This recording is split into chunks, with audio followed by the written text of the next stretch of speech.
Welcome to special analysis. నేను రమా మండవ. ఈరోజు అనాలిసిస్లో భాగంగా మనం తీసుకోబోతున్న టాపిక్ ఏంటంటే అంబటి రాంబాబుని రాజమండ్రి జైల్లో పెడతారా అంటూ ఉండవల్లి ఫైర్ అయ్యారు ఈ రోజున. అంతేకాదు నేను ఒక టైటిల్ పెట్టాను అదే అంశంతో పాటు. మరి చంద్రబాబు నాయుడిని పెట్టినప్పుడు ఈయన ఏమైనా వైఎస్ ఆత్మలతో బిజీగా ఉన్నాడా అని చెప్పేసి నేను ఇంకో టైటిల్ పెడతాం జరిగింది. ఈ టైటిల్ పెట్టేటప్పుడు యాక్చువల్గా నాకు కొంచెం కామెడీగా అనిపించింది కానీ ఉండవల్లి గుర్తు చేస్తూ ఉండాలి అప్పుడప్పుడు మనం ఇలాంటివి. ఎప్పుడో అమావాస్యకి పౌర్ణానికి వస్తూ ఉంటారు ఆయన మీడియా ముందుకి. వైఎస్ రాజశేఖర రెడ్డి అంటే ఆయనకి చాలా సన్నిహితుడు. ఉండవల్లి అరుణ్ కుమార్ని అటు రాజకీయాల్లో పూర్తి స్థాయిలో ప్యాంపర్ చేసింది కూడా వైఎస్ రాజశేఖర రెడ్డి. వైఎస్ రాజశేఖర రెడ్డి కూడా ఇతను చాలా సన్నిహితుడు. సో ఆయన హయాంలో ఎంపీగా కూడా పనిచేశారు. అయితే అలాంటి ఉండవల్లి వైఎస్ మీద అభిమానం ఉంది అంటే ఉండొచ్చు, ఎందుకంటే అంత క్లోజ్ బాండింగ్ ఉండింది కాబట్టి వాళ్ళిద్దరి మధ్య. సో ఆ బంధాన్ని ఇప్పుడు కూడా దాచుకోవడానికి ఆయన ట్రై కూడా చేయలేదు. బట్ దాచుకోవాలని కూడా ఎవరో చెప్పం. అపార్ట్ ఫ్రమ్ పాలిటిక్స్ వాళ్ళిద్దరి మధ్య అంత సాన్నిహిత్యం ఉండేది. కానీ అదే వైఎస్ రాజశేఖర రెడ్డి కొడుకు అంటే అభిమానం ఉండొచ్చు, ఎందుకంటే ఆయన కొడుకు కాబట్టి, ఆయన వారసుడు కాబట్టి అభిమానం ఉండొచ్చు. కానీ ఆ అభిమానం ఎప్పుడు కూడా దురభిమానంగా మారకూడదు. కానీ ఈ ఉండవల్లి అనే ఒక వ్యక్తి సమాజానికి మాత్రం ఎప్పుడు మైక్ పుచ్చుకుంటే చాలు సూక్తులు చెప్తూ ఉంటాడు. కానీ యాక్షన్ ప్లాన్ దగ్గరికి వచ్చేటప్పటికి, ఆచరణ దగ్గరికి వచ్చేటప్పటికి ఒక్కడు కూడా ఫాలో అవరు. మరి నువ్వు ఇతరుల గురించి నీతులు చెప్పేటప్పుడు నువ్వేం చేస్తావు అనేది కదా అసలు హైలైట్ అవుతుంది.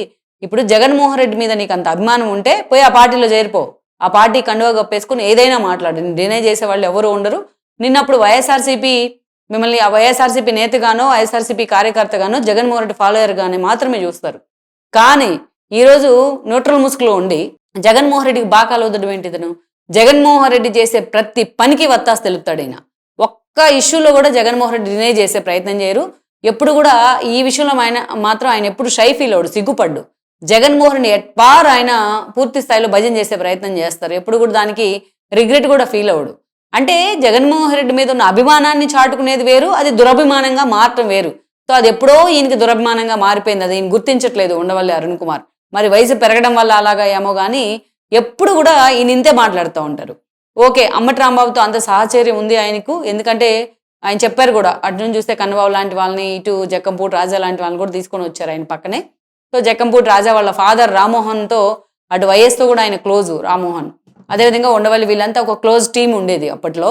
సో అలా అంబటి రాంబాబు కూడా వీళ్ళకి క్లోజ్ అయ్యారు. తప్పలేదు. అంబటి రాంబాబు ఈ రోజున జైల్లో ఉంటే ఆయన పరామర్శించడం వరకు ఓకే.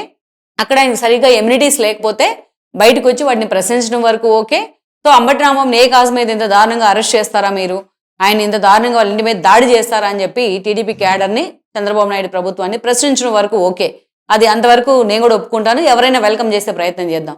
ఎందుకంటే జగన్మోహన్ రెడ్డి సపోర్టర్ కాబట్టి, ఈయన దురభిమాని కాబట్టి, సో ఆ స్థాయిలో ఆయన ప్రమోట్ చేస్తున్నారు అనుకుందాం. అంబటి రాంబాబు తన సన్నిహితుడు కాబట్టి ఆ స్థాయిలో ఆయనకి సపోర్ట్ చేశాడని కూడా అనుకుందాం. కానీ ఈయన మాట్లాడిన మాటల్లో ఒక డైలాగ్ ఏదైతే ఉందో, సరే తిరుమల లడ్డు గురించి మాట్లాడారు. తిరుమల లడ్డూని అసలు చంద్రబాబు నాయుడే అపవిత్రం చేస్తున్నారంటూ కూడా మాట్లాడారు. కమోడ్లు కడిగే ఏదైతే యాసిడ్తోని తిరుమల లడ్డులో వాటిని కలిపారని నీచ స్థాయిలాగా మాట్లాడుతున్నారు చంద్రబాబు నాయుడు అని కూడా అన్నారు ఆయన. ఇలా మాట్లాడకూడదు, దేవదేవుడితో ఎలా పెట్టుకుంటారు మీరు అని చెప్పేసి చాలా దారుణంగా మాట్లాడారు. అది కూడా మనం పక్కన పెడదాం. అంబటి రాంబాబు మీద చిన్న కేసే కదా అది. అలాంటి ఒక వ్యక్తిని తీసుకొచ్చి ఒక మంత్రిగా పనిచేశారు, ఒక ఎమ్మెల్యేగా పనిచేశారు, అదేవిధంగా లాయర్ ఆయన. అలాంటి వ్యక్తిని తీసుకొచ్చి మీరు రాజమండ్రి సెంట్రల్ జైల్లో ఎలా పెడతారు అని చెప్పి ఒక పాయింట్ లేవదీశారు. ఈయన కూడా లాయరే, ఉండవల్లి కూడా. సో నాకు అర్థం కాక అడుగుతాను ఇక్కడ, చిన్న కేసు ఏంటి, పెద్ద కేసు ఏంటి? ఈరోజు అంబటి రాంబాబు ఎంత ఇంటెన్స్తో ఆ రోజు మాట్లాడే ప్రయత్నం చేశాడు. ఆయన ముఖ్యమంత్రి స్థాయిలో ఉన్న ఒక వ్యక్తిని పట్టుకొని లాభాషలో మాట్లాడారు, లకారాలు మాట్లాడారు. వాళ్ళ అమ్మా నాన్నలు కూడా రోడ్డు మీదకి తీసుకొచ్చే ప్రయత్నం చేశారు. టీడీపీ క్యాడర్ ఆయన మీద ఒక ఎమోషన్లో తిరగబడే ప్రయత్నం చేసింది. అలాగని యుద్ధం సృష్టించాలని ఎవరు కూడా చెప్పం, అది టీడీపీ క్యాడర్ చేసినా కూడా తప్పే. అదే భాష ఈరోజు ఉండవల్లి మీద ఉపయోగించుంటే ఆయనకు అర్థమై ఉండేది. అదే టీడీపీ శ్రేణులు ఉండవల్లి మీద ఆ భాషను ఉపయోగించుంటే ఆయనకు అర్థమై ఉండేది దాని ఇంటెన్స్ ఎంత ఉంది. దానివల్ల అవతల వాళ్ళు, ఎదుటి వాళ్ళు, అనిపించుకున్న వాళ్ళు మానసికంగా వాళ్ళని అది పించి చేస్తూ ఉంటుంది కదా, అలాంటి మాటలు పడుతూ ఉంటాయి. పెద్దవాళ్ళు అందుకే చెప్తూ ఉంటారు, ఒక దెబ్బేస్తే వెంటనే మర్చిపోతారు, ఒక మాట అంటే మాత్రం అది జీవితకాలం గుర్తుంటుంది అని చెప్పేసి. ఇంకా జగన్మోహన్ రెడ్డి హయాంలో చంద్రబాబు నాయుడు సతీమణిని అవమానిస్తే ఆయన అసెంబ్లీ వేదికగా కన్నీళ్లు పెట్టుకున్నారు. ఆ కన్నీళ్లతో ముందే ఆయన శాపం పెట్టారు కూడా ఒకటి, నేను సీఎం అయ్యాకే తిరిగి వస్తాను ఈ కౌరవ సభకి అని. అదే జరిగింది. అందుకే ఆవేదనతో ఎవరైనా ఒక మాట అన్నప్పుడు ఎవరు కూడా పరుషంగా మీరు మాట్లాడొద్దని చెప్తా ఉంటారు మన పెద్దవాళ్ళు. ఆవేదనతోనో బాధతోనో ఏడ్చేటప్పుడు అట్లా ఎవరికైనా తగులుతాయి, అట్లా మీరు మాట్లాడకండి, మీ మాట అదుపులో ఉంచుకోండి, పొదుపుగా వాడండి అని చెప్తా ఉంటారు. మరి ఈరోజు అంబటి రాంబాబు దగ్గరగా ఆయనకు 65 ఏళ్ళు ఉన్నాయి. ఇంట్లో 3 కూతుళ్ళు ఉన్నారు. ఆయన అలాంటి అంబటి రాంబాబు మంత్రిగా కూడా పనిచేశారు. అలాంటి అంబటి రాంబాబు ఈ రోజున లకారాలు మాట్లాడుతూ ఉంటే దాన్ని సమర్థిస్తారా ఉండవల్లి అరుణ్ కుమార్? ఈ రోజు మళ్ళా రాజమండ్రి సెంట్రల్ జైల్లో ఎలా పెడతారా ఆయన్ని అని అడుగుతా ఉన్నది. ఇది చాలా చాలా ఎక్సెసివ్గా అనిపించింది, చాలా దారుణంగా అనిపించింది అని చెప్తా ఉన్నాడు. మరి ఆ రోజు చంద్రబాబు నాయుడు రాజమండ్రి సెంట్రల్ జైల్లో పెట్టినప్పుడు ఈయన ఏం చేశాడు? ఈయన అక్కడే ఉన్నాడుగా పక్కనే. చంద్రబాబు నాయుడిని తీసుకొచ్చి కేసీఎల్ లేని చోట కేసు క్రియేట్ చేసి స్కిల్ డెవలప్మెంట్ పేరుతోని ఆయన ఎక్కడో నంద్యాల పర్యటనలో ఉంటే ఆయన ఆ సెక్యూరిటీని కూడా తోసుకొని వెళ్ళిపోయి ఆయన ఎన్ఎస్సీ ప్రొడక్ట్ అయితే వాళ్ళని కూడా పక్కన నెట్టి పడేసి ఆ రోజున బస్సును కూడా పగలగొట్టే ప్రయత్నం చేశారు. మరి ఆయన అక్కడి నుంచి వ్యాన్లో తీసుకొస్తున్న ప్రజలు మొత్తం జనమంతా ఆయన అభిమానులు అంతా ఎక్కడికక్కడ ఆ వ్యాన్కి అడ్డం పడతా ఉంటే వాళ్ళని తోసేసి రోడ్డు మీద తోసేసి పక్కకి వెళ్ళిపోయి రాజమండ్రికి తీసుకొచ్చారు. ఈరోజు అంబటి రాంబాబుని అరెస్ట్ చేసి తీసుకొస్తా ఉంటే ఎవ్వరు అడ్డం వల్ల ఇంకా టీడీపీ క్యాడర్ అడ్డం పడ్డారు. మాకు ఇచ్చేయండి, మేము తేల్చుకుంటాం ఆయన సంగతి అని చెప్పేసి. ఆయన అభిమానులు వచ్చి పొలవమంటూ అంబటి రాంబాబుకి ఎవరు కూడా అడ్డం వల్ల ఈ రోజు అరెస్ట్ చేస్తాయి. వాళ్ళ కూతురు కూడా ఆ రోజే మాట్లాడాల, తర్వాత రోజు నుంచే మాట్లాడుతూ ఉన్నారు వామో వాయు అని. సో ఈరోజు ఉండవల్లి అరుణ్ కుమార్ ఎలాగ మాట్లాడతారు? అలాగా రాజమండ్రి సెంట్రల్ జైల్లో పెట్టారంటే అది పెద్ద కేసు, పెద్ద మనిషిగా చూస్తున్నారనే అర్థం. నాకు అర్థం కావట్లేదు. దాంట్లో ఏం ఇంటెన్స్ ఉందని, ఏముందని ఇంత చిన్న కేసులో ఇంత చిన్న దాంట్లో తీసుకొచ్చి రాజమండ్రి సెంట్రల్ జైల్లో పెడతారా అంబటి రాంబాబుని?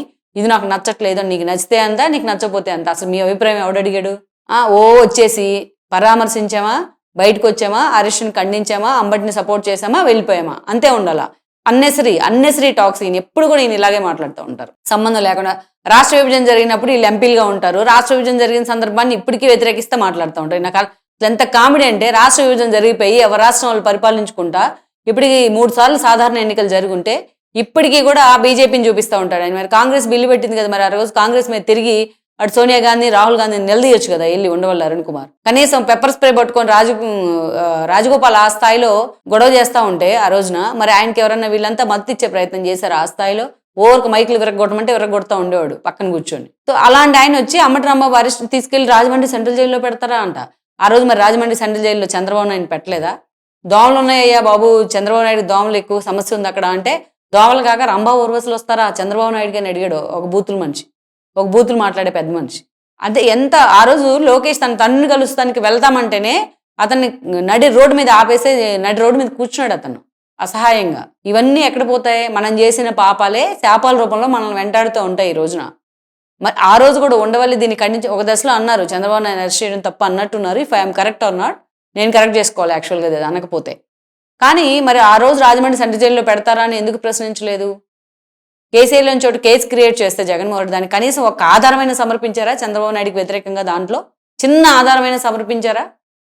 నిజంగా చంద్రబాబు నాయుడు మీద నిజంగా అన్ని కేసులు ఉంటే ఇప్పటిదాకా ఆయన బయటే ఉండేవాళ్ళ? అదేమంటే వ్యవస్థలను మేనేజ్ చేశారు చంద్రబాబు నాయుడు అని చెప్తారు. మీరు వ్యవస్థలను మేనేజ్ చేయడం అనేది జగన్మోహన్ రెడ్డికి వెన్నతో పెట్టిన విద్య. దాదాపు 13-14 ఏళ్ళుగా బెయిల్ మీద బయట ఉన్నాడు ఆయన. ఇక్కడ అర్థం కావట్లేదా ఎవరు వ్యవస్థలు మేనేజ్ చేస్తున్నారు అనేది? సో ఉండవల్లి అరుణ్ కుమార్ గారు, మీరు వచ్చామా, పని చూసుకున్నామా, వెళ్ళిపోయామా అన్నట్టుంటే బాగుంటుంది. లేదంటే మీది సుదీర్ఘ రాజకీయ ప్రస్థానం మీద ఏదైనా పుస్తకాలు రాసుకుంటూ కూర్చుంటే బాగుంటుంది. లేకపోతే ఎవరికన్నా మాలాంటి వాళ్ళకి ఈ జనరేషన్ పొలిటీషియన్స్కి కాస్త క్లాసులు చెప్పుకుంటాను, మీ అనుభవాలు మీ మనవాళ్ళతో పంచుకుంటేనో అట్లా అందంగా ఉంటుంది. కానీ ఇట్లా అన్నెసరీగా అసందర్భంగా జగన్మోహన్ రెడ్డి మీద ఉన్న ప్రేమని ఇలాగ చూపించే ప్రయత్నం అయితే మీరు దయచేసి చేయమాకండి.